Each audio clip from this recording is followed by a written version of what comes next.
حلت اليوم بمدينة بني بوعياش مجموعة من اللاعبين الجدد الذين تم انتدابهم ضمن فريق النادي الرياضي بني بوعياش لكرة القدم داخل القاعة،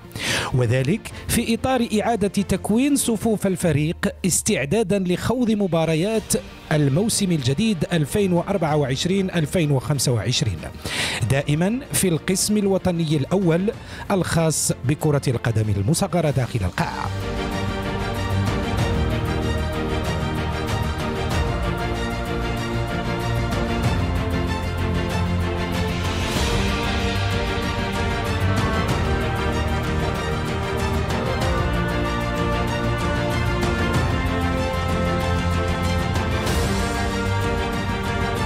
بعد مجموعة من الإجراءات الإدارية الخاصة بعملية الانتقاء وكذا الفحص الطبي،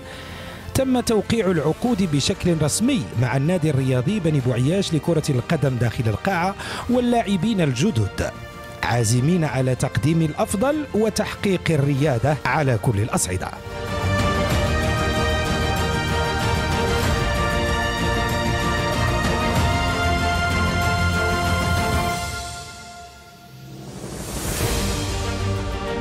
في إطار سلسلة الانتدابات الجديدة التي أقدم عليها نادينا الرياضي بني بوعياش لكرة القدم داخل القاعة، بحيث يتعلق الأمر ب6 لاعبين دفعة واحدة، ويتعلق الأمر بكل من اللاعب وائل المليحي واللاعب محمد رضا السالي وكذا اللاعب أنس البرقوقي، سليمان ولد عمر واللاعب محمد رضا أسقط، وأخيرا كريم الزكوري. وفي انتظار استكمال مرحلة الانتدابات التي سيدخل فيها فريقنا الغالي غمار المنافسات البطولة الوطنية للقسم الأول لكرة القدم داخل القاعة، وفي انتظار استكمال الركائز الأساسية والتعاقدات الجديدة لنادينا الرياضي، نعد الجمهور وكذا محبي وأنصار النادي الرياضي بني بوعياش لكرة القدم داخل القاعة أن الفريق عازم على دخول غمار منافسات البطولة الوطنية لكرة القدم داخل القاعة في قسمها الأول بروح وعزيمة جديدة، ونتمنى التوفيق الكامل لفريقنا الغالي في الموسم الرياضي الجديد، وشكرا.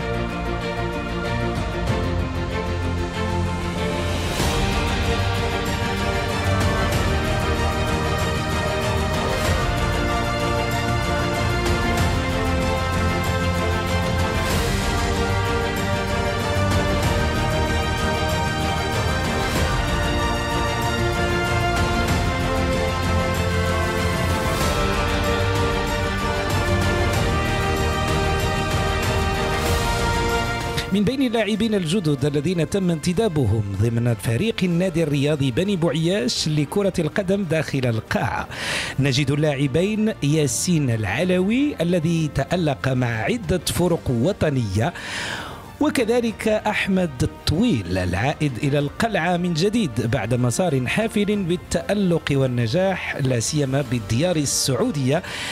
مع فريق منيف لكرة القدم المصغرة. أحمد طويل يعود من جديد لفريقه الذي حقق معه الصعود للقسم الوطني الأول في موسم 2022 و2023، إيمانا منه بتحقيق الريادة وتمكين الفريق من التألق والانتصار من جديد.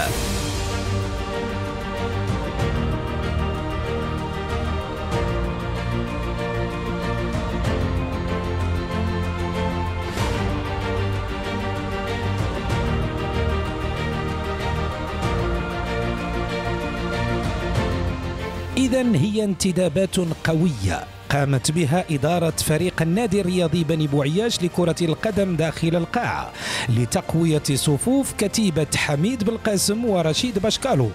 استعدادا منها للشروع في التدريبات الرسمية لخوض مباريات الموسم القادم في القسم الوطني الأول،